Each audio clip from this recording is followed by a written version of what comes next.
Welcome to Rameswaram. ನಾವಿವಾಗ ನೋಡೋಕೆ ಹೋಗ್ತಿರೋದು first ನಾವು ಧನುಷ್ಕೋಡಿನ ಮುಗಿಸಿದ್ವಿ, ಮೀನ್ಸ್ ರಾಮ್ ಸೇತುದ ಹತ್ತಿರ ಇರೋ ಫ್ಲೋಟಿಂಗ್ ಸ್ಟೋನ್ಸ್ ಏನಿದೆವಲ್ಲ ಅದು ಇಲ್ಲಿ ಲೊಕೇಟ್ ಆಗಿದೆ ಅಂಥೇಳಿ ಹೇಳ್ತಾರೆ ಟೂರಿಸ್ಟ್ ಪ್ಲೇಸಲ್ಲಿ. ನಾವು ಅದನ್ನ ನೋಡೋಕ್ಕೆ ಸ್ಟ್ರೈಟಾಗೇ ಹೋದ್ವಿ.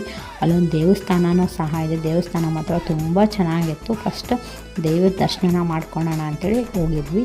ಇದು ಪ್ಲೇಸಲ್ಲಿ ಏನಾಗಿತ್ತು ಅಂದರೆ ರಾಮ ಏನಿರ್ತಾನಲ್ವ, ಒಂದು ಪಟ್ಟಾಭಿಷೇಕ ಮಾಡಿದ್ದ. ಯಾರಿಗೆ? ರಾವಣನ ಬ್ರದರಿಗೆ ಪಟ್ಟಾಭಿಷೇಕ ಮಾಡಿದಂತೆ. ಅದು ಪ್ಲೇಸ್ ಇದು. ಇಲ್ಲಿ ಹೆಸರೆಲ್ಲ ಮೆನ್ಷನ್ ಮಾಡಿರ್ತೀನಿ. ಆ ಹೆಸರು ಪ್ರೊನೌನ್ಸಿಯೇಷನ್ ಅಷ್ಟು ನಂಗೆ ಕರೆಕ್ಟಾಗಿ ಬಂದಿರಲಿಲ್ಲ.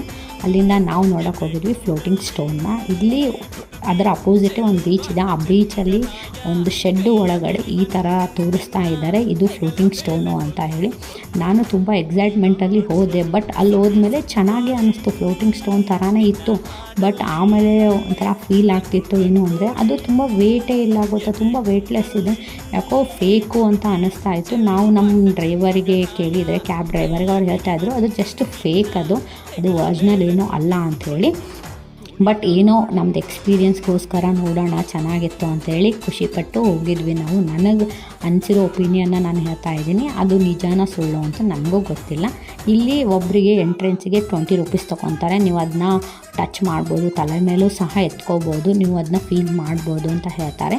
ನೆಕ್ಸ್ಟ್ ಬೇರೆ ಟೆಂಪಲಲ್ಲಿ ಸಹ ರಾಮ್ ಸೇತು ಕಟ್ಟಿರೋ ಆ ಸ್ಟೋನ್ಸ್ ಇದ್ದಾವಂತೆ, ನೋಡೋಣ. Thank you for watching.